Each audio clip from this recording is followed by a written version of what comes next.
rackspace.edu/executive. And from Rackspace, a managed cloud company with a commitment to innovation and a team of over 3,000 cloud engineers. Rackspace, your clouds, our expertise. Learn more at rackspace.com/expertise. It's Morning Edition from NPR News. I'm Steve Inskeep. More people take prescription painkillers in the United States than smoke tobacco. In some states, prescriptions for opioids exceed the number of people. Think about that for a moment. You've got a state that's got, say, 1 million people with more than 1 million prescriptions for opioids. Now the Surgeon General, Vivek Murthy, is tackling alcohol, drugs, and health, looking at the crisis of addiction, and he says attitudes toward addiction need to change drastically. My hope is that this first ever report on alcohol, drugs, and health will help us shift how we think about addiction and how we address substance use disorders in America. What may surprise people is to know that 20.8 million people in our country are living with a substance use disorder.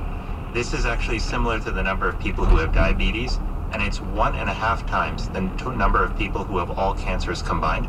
That's pretty extraordinary in terms of the burden of disease that we have with substance use disorders. Do you mean, Surgeon General, 20.8 million people have a substance abuse disorder now? There may be other people who had it 3 years ago or will have it next year. Yes, so 20.8 million people currently have a substance use disorder, and the impact that this is having on the health and the well-being of our country, as well as on our economy, is quite staggering.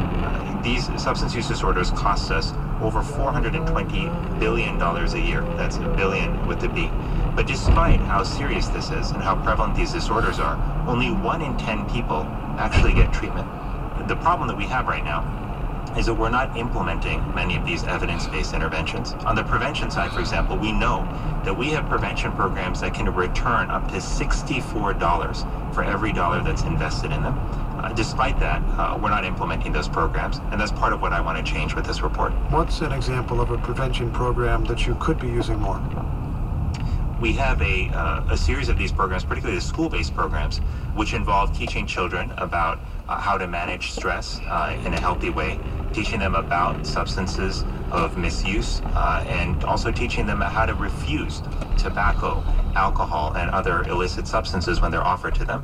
We know, in fact, that if you are exposed to alcohol before the age of 15, that you have a 4 times greater risk of developing addiction to alcohol compared to if you take your first drink at the age of 21 or later. Why is managing stress part of the program here? One thing that we know is that for some people, stress is one of the